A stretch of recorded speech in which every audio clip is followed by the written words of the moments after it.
1 minute ago. Doctor confirms truth the royals hid about Princess Catherine's health. The world believed they knew her, poised, untouchable, and always beaming with that ageless smile. Yet one silent assurance from a physician swept away the myth, drawing back the veil on a reality the palace fought with all its might to conceal. For over a decade, Catherine had incarnated the very notion of modern royalty. She wasn't merely respected, she was revered as an elegant figure unblemished by the scandals and fissures that so routinely plagued the monarchy. She moved in public with an air of ease as if she had been born to it, though everyone was aware that she had started out a long way beyond those golden doors. Each photo, each public appearance, each strategically timed smile reiterated the same message. Here was a woman in charge.com, and undeterred under the heavy burden of centuries of tradition. But beneath the public facade existed a truth no news headline had dared to reveal, a truth shared by only a chosen few behind palace gates. Catherine's public outings weren't merely for royal obligation or etiquette. They were stage-managed to hide the subtle boundaries her body was starting to impose on her. Well before the world knew of any diagnosis, signs were already subtly evident. Her gait slowed when the cameras went away.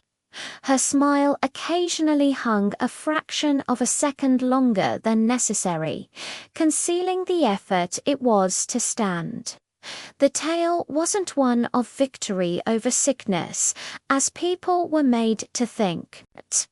The reality was far more complex. She had been surviving in its shadow well past the time that the official story proclaimed her cured. And then, last June, that shadow recurred, deeper and more ruinous than ever.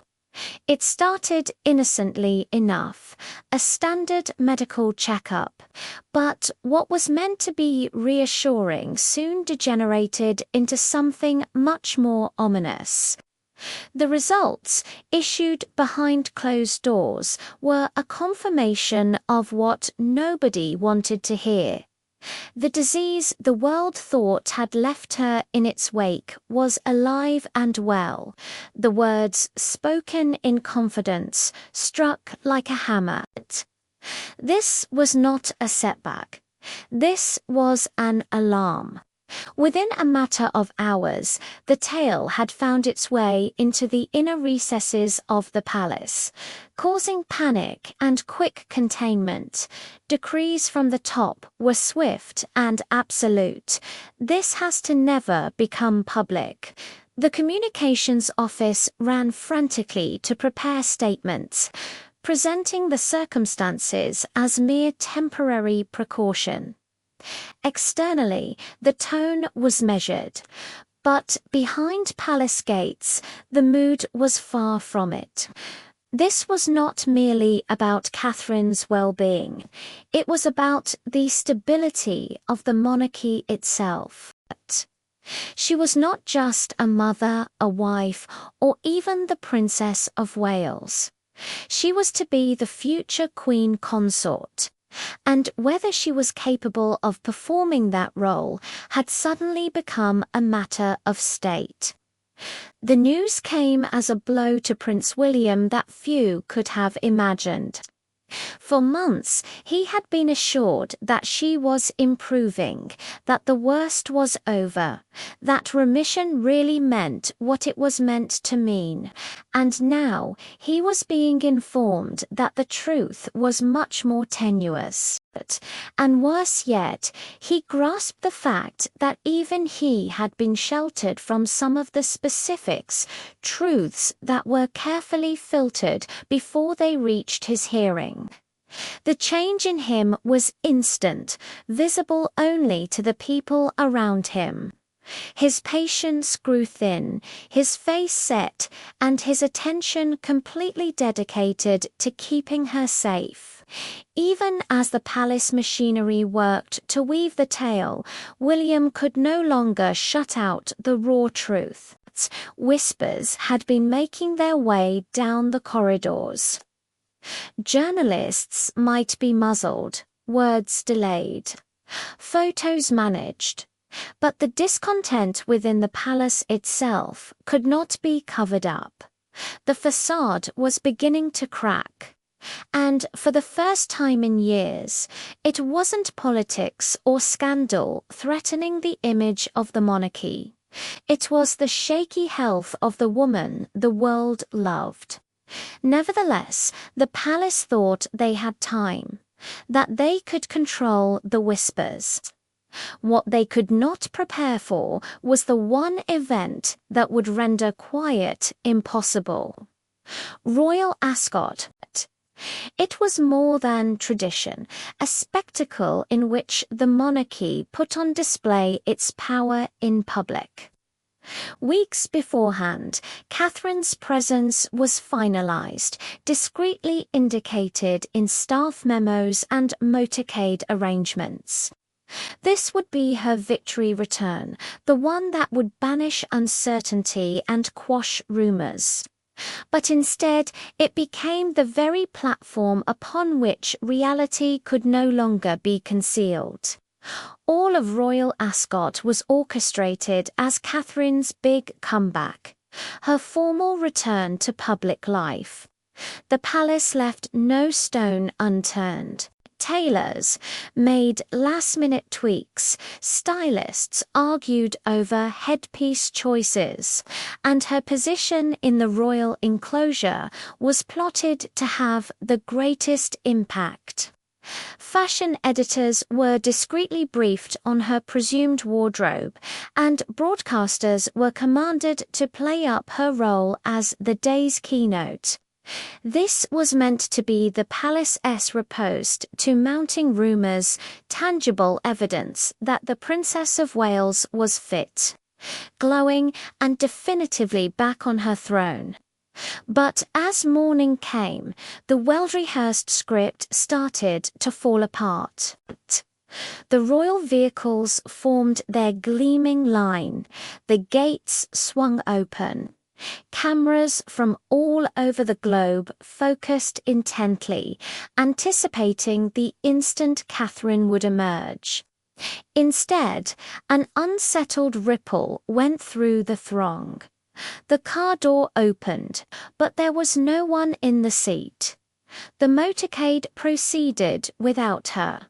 For one fleeting moment, even veteran royal reporters were struck dumb, unable to comprehend what they'd just seen. There was no hesitation, no apology, just a space, glaring, inescapable, impossible to deny. Within the palace, pandemonium broke out. Courtiers, who had confidently informed aides of her attendance, dashed to make phone calls. Staff members whispered anxiously in corridors, their alarm barely in check. The wardrobe for her stood ready, but remained unopened. And in the press office, officials worked desperately to come up with a line that could protect the palace from the wave of questions. But nothing was issued. Not that day, not the next. The media did not wait. In hours, speculation burst through headlines and social media. Some reported it tentatively. Princess of Wales Mrs. Ascot engagement. Others went straight for the throat. Royal health crisis, and all over pictures of Catherine's vacant seat in the royal box were circulated, becoming an unarguable sign that something was very, very amiss.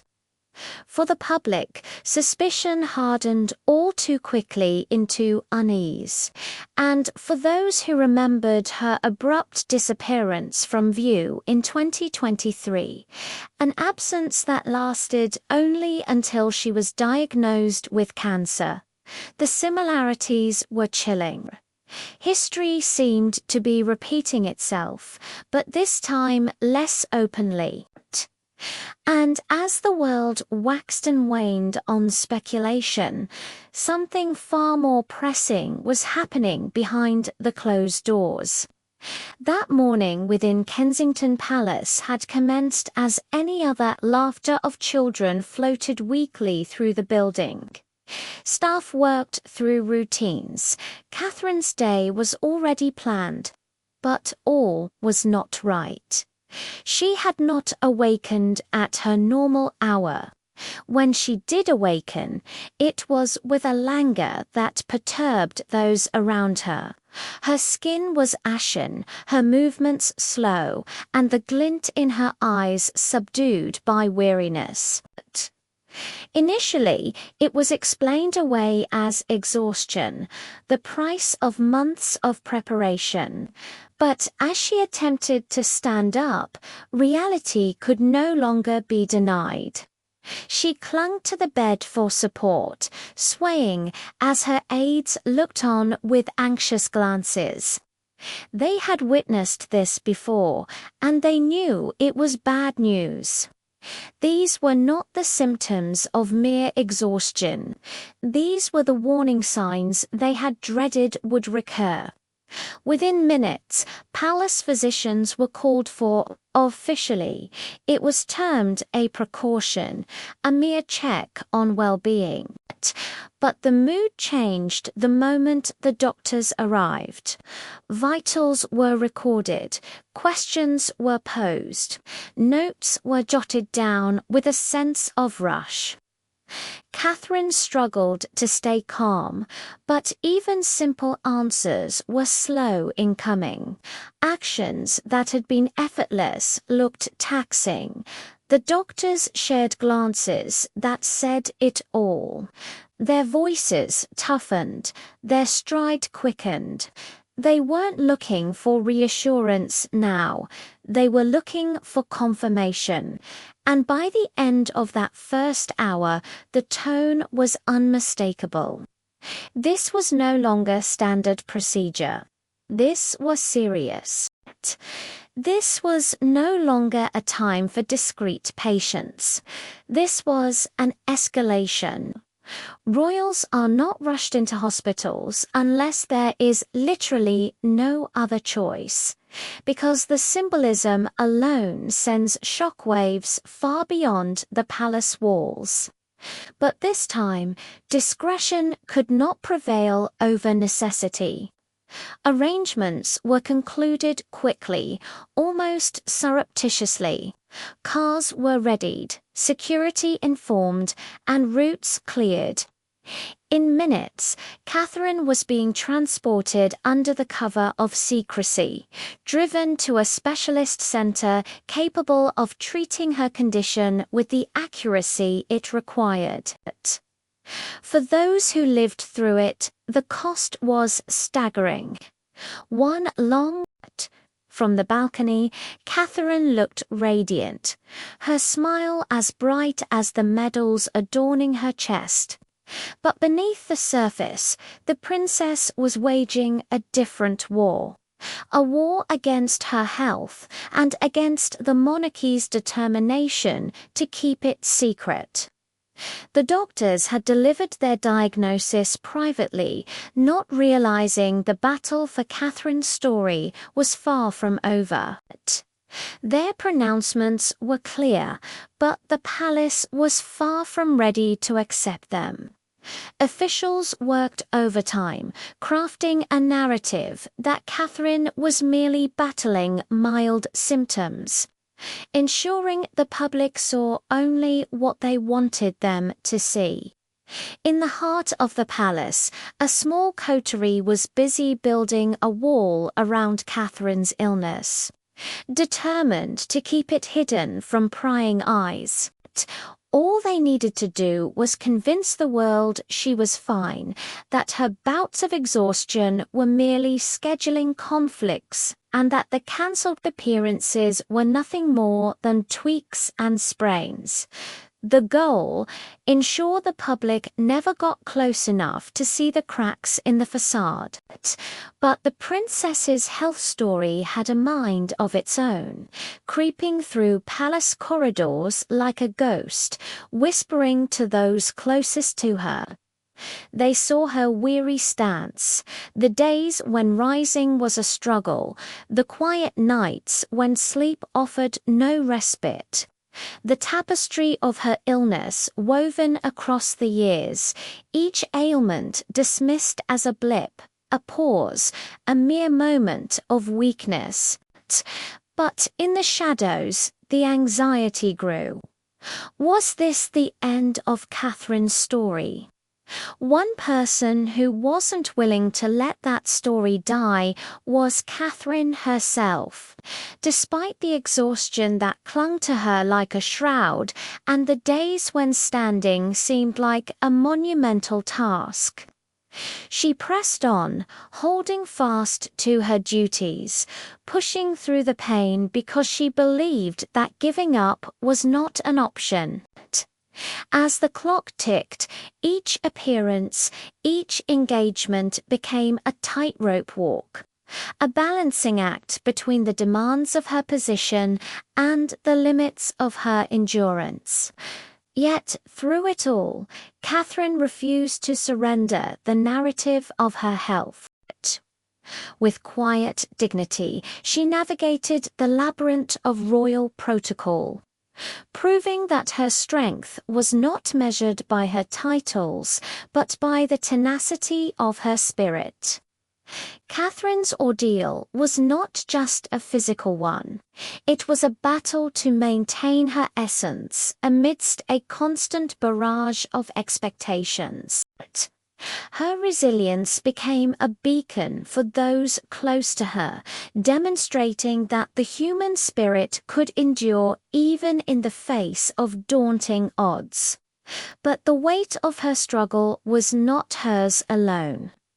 Ever by her side, Catherine's battle was not just about her own health. It was about protecting her family from the storms she weathered, shielding them from the anxieties that plagued her. Her resolve was not born of solitude, but of love. Love for her family, love for her life, and love for the duty she held so dear. Amongst the relentless machinery of the monarchy, there was one heart that beat in rhythm with Catherine's. Her husband, William, saw the toll her struggles took on her, the stolen smiles, the weary steps. He was not just her rock, he was her champion, fighting alongside her, not in the glare of publicity, but in the quiet corners of their lives. Understanding that sometimes the greatest love stories are not told in fairy tales, but lived in quiet acts of devotion. The story of Catherine's health was one of isolation. Despite being surrounded by people, her pain was her own. It was a battle she fought internally, a war waged on her spirit. The prognosis from the doctors was not just a verdict, it was a sentence. But Catherine was not one to accept her fate without a fight. As the battle raged, so did the palace intrigue. Secrets were weapons, and the stakes were high. Lives, legacies, and loyalties hung in the balance.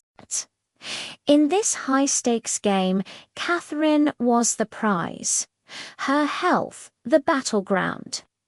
As Catherine's health journey deepened, the pressures of the monarchy's demands mounted, threatening to crush her under the weight of tradition and decorum. Her strength was continually tested, not just by her illness, but by the palace's intricate web of politics. Meanwhile, outside the palace walls, a storm was brewing. The press was relentless, sniffing out every detail, every hint of Catherine's condition. The palace found itself in a precarious position. On one side, the duty to protect their own. On the other, the threat of exposure for the palace. The situation posed a dangerous dilemma. Catherine's health was their priority, but keeping it secret was becoming a